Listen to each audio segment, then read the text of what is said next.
High friends, welcome back to चेरीलाज kitchen. पावसाळा चालू झाला आहे आणि कांदा भजी आणि बटाटा भजी ही आपण नेहमीच खात असतो. तर आपण आज बघणार आहोत भेंडी फ्राय. कुरकुरीत आणि चमचमीत अशी भेंडी फ्राय.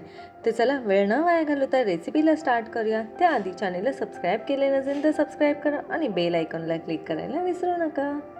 भेंडी फ्राय बनवण्यासाठी आपल्याला भेंडी लागणार आहे. ती मी उभी चिरून घेतली आहे या प्रकारे. आता यामध्येच आपण मसाला ॲड करूया. तर आपल्याला इकडे लागणार आहे अर्धा चमचा आलं लसूण पेस्ट, अर्धा चमचा हिरवी मिरचीची पेस्ट घेतली आहे. तुम्ही मिरची बारीक कापून टाकली तरी चालेल. चवीनुसार मीठ, अर्धा चमचा लाल तिखट, पाव चमचा हळद, अर्धा चमचा गरम मसाला, अर्धा चमचा चाट मसाला.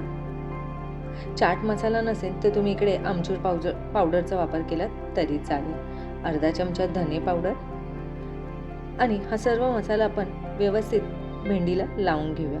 मिक्स करून याला आपण 10 मिनटं असेच ठेवणार आहोत. इकडे आपले 10 मिनटं झाले आहे आणि भेंडी ही मस्त मॅरिनेट झाली आहे. आता यामध्येच ॲड करूया 2 चमचे चण्याचे पीठ. चण्याचे पीठ ॲड करून हे आपल्याला व्यवस्थित मिक्स करून घ्यायचं आहे.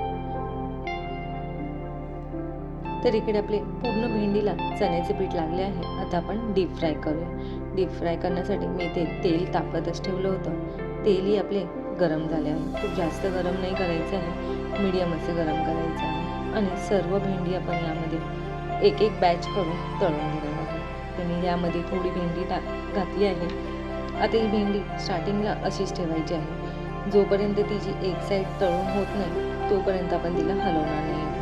गॅस इकडे स्लो टू मिडियमवरच ठेवायचा आहे. तुम्ही बघू शकता हे तेलावरच्या बुडबुड्या कमी झाल्या आहेत तेव्हा मी तिला वर खाली करून घेणार आहे. तर या प्रकारे दोन्ही साईडने लालसर कलर येईपर्यंत भेंडी आपल्याला तळून घ्यायची आहे. तर तुम्ही इकडे बघू शकता किती मस्त अशी भेंडी फ्राय झाली आहे. आता ही आपण काढून घेऊया. याचप्रमाणे मी बाकीची भेंडी ही तळून घेणार आहे. तर आहे की नाही एकदम झटपट होणारी रेसिपी. घरी नक्की ट्राय करा आणि मला कमेंट करून सांगा कशी झाली आहे. तसेच रेसिपी आवडल्यास नक्की लाईक करा अँड शेअर करा.